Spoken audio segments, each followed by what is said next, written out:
Donc les add-ons, on avait parlé des add-ons, je vais vous montrer, on va dans User Preferences, on a add-ons. Donc pareil, j'ai fait une vidéo sur les add-ons, encore une fois, en fait j'ai fait une vidéo sur tout quasiment. Et je vous conseille de la regarder pour voir comment ça fonctionne. De base, vous avez plein d'add-ons. Si vous faites testing, vous en avez encore plus. Voilà, donc si on met sur All, on peut mettre sur User. Là, ce sont mes add-ons à moi que j'ai installés, etc. On a les add-ons activés, les add-ons désactivés, donc quasiment tout. Les add-ons pour la vue, les add-ons pour les courbes, les add-ons pour les mèches. C'est vrai que j'ai pas montré les courbes, c'est plutôt puissant aussi. Enfin bref, j'ai fait une vidéo sur les courbes, n'hésitez pas à la regarder. Les animations, développement, mesh, node, etc. Objets, render, enfin voilà. Il y a des add-ons sur absolument tout. Voilà. Donc en fonction de ce que vous allez faire, vous allez activer ou pas un add-on, et cet add-on va vous ajouter des outils en plus sur Blender. Genre par exemple le batch opération, celui-ci, ça va nous indiquer peut-être à quoi ça va servir. Ça va faire un batch en fait dans tout le panel de... Comment dire, le batch opération c'est un add-on spécifique fait par Mother, et ça permet de gérer une scène avec tout ce qui est modifieur, etc. C'est plutôt sympa. Donc on a le Gaffer, lui, qui permet de gérer toutes les lights avec Cycle. Donc tout est dans le panneau T ici, c'est plutôt pratique aussi. Ça c'est un add-on que j'ai payé. L'OpenGL Light, celui-ci, on l'a par exemple si on crée une sphère, on a N, on va descendre, on a l'OpenGL Light, on va faire Edit, et en fait c'est simplement les lights OpenGL qu'on va changer, quoi. Voilà.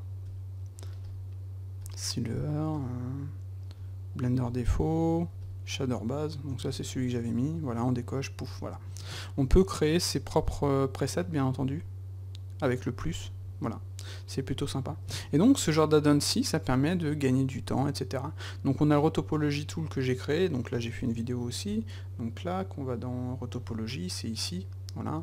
Ça permet de créer des trucs de rotopologie, on a l'Ice-Skin Tool qui sert à ça aussi. Le Surface Constraint Tool qui sert à ça aussi, on a mes pailles menus à moi, on a le Super Grouper qui permet de créer des groupes d'objets, donc c'est plutôt sympa aussi, le Super Grouper. Imaginons on a ça, voilà, comme ça, on va faire un petit scale pour les différencier, voilà. On va aller dans Tool,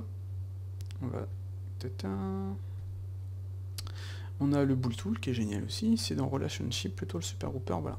On va sélectionner ça, on va créer un nouveau groupe, voilà. On va les ajouter à ce groupe-là, et on peut cacher ce groupe. Voilà, clac, clac, clac, on crée un autre groupe, plus, on peut le cacher. On peut lui dire, ce groupe-ci sera en matériel, en bounding box, etc. Vous voyez, clac. Mais là, bizarrement, ça ne le fait pas. Enfin bref, on peut changer les couleurs aussi, on peut faire plein de choses. On peut sélectionner les groupes. Mais c'est pas la dernière version que j'ai, faut que je le mette à jour. Enfin bref, c'est un truc qui permet de gérer les groupes, quoi. On a aussi, je sais pas si je l'ai activé le... non, je l'ai pas activé le... Dans les options, ce sera les layers.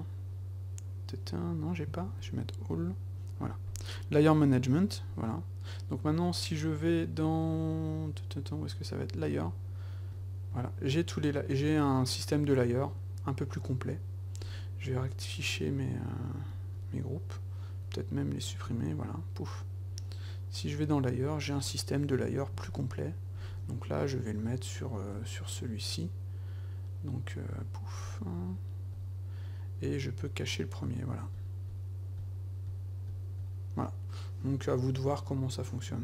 Et en gros, tout ça, ça permet de bosser, d'ajouter plein d'éléments. Imaginons j'ajoute par exemple une sphère, je vais ajouter une subdivision de surface, je vais appliquer ma subdivision de surface. Je vais par exemple, voilà, ça c'est un add-on que j'ai fait, qui utilise plusieurs add-ons. Je vais faire un setup Rotopo Mesh, je vais faire un Rotopo MT, un petit scale, voilà, pouf, voilà. Ça, ce sont des add-ons qui ont été créés par la communauté. Ce qui est plutôt génial en fait. Clac, clac. Et là.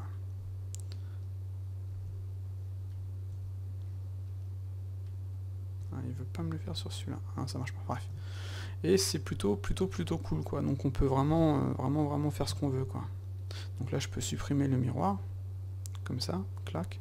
Je peux faire un D. Est-ce que ça va marcher? Non. parce qu'il faut que je sois en mode objet, en grease pencil en surface, clac.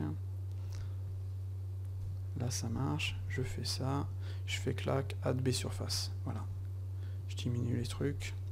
Je peux faire un smooth vertex sur l'ensemble. Sélectionne où, smooth vertex. Voilà. Enfin voilà, les add-ons permettent de faire ça. Pour les installer, vous faites install from file. Voilà. Vous pouvez faire un refresh. Vous pouvez sauvegarder, enfin il faut sauvegarder une fois que votre add-on est installé, comme ceci.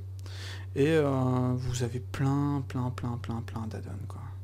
Donc si je supprime ça, vous voyez, c'est pour les mèches, vous avez des add-ons pour les comment dire, pour ajouter des objets extra tool par exemple. Ça va ajouter plein de petits objets, Geodesic Dome, Insert Polygone, Select Tool, enfin plein d'add-ons quoi. C'est vraiment bien. Et au niveau de votre répertoire, enfin sur l'installation de Blender, les add-ons, voilà. Les add-ons sont dans WinWidth, AppData, Roaming, Blender Foundation, Blender. Et là vous allez aller là-dedans, vous allez avoir Script, vous allez avoir Add-on, et vous allez avoir tous les add-ons que vous allez avoir installés quoi. Si jamais vous avez des conflits, vous allez ici dans ce répertoire-ci, vous supprimez tout, vous relancez Blender et vous n'aurez plus du tout d'add-on, et vous aurez juste à remettre les bons que vous utilisez, et vous aurez quelque chose de clean. J'ai d'ailleurs fait aussi une vidéo là-dessus. Enfin voilà. Donc voilà pour les add-ons, comme on peut le voir, c'est relativement simple.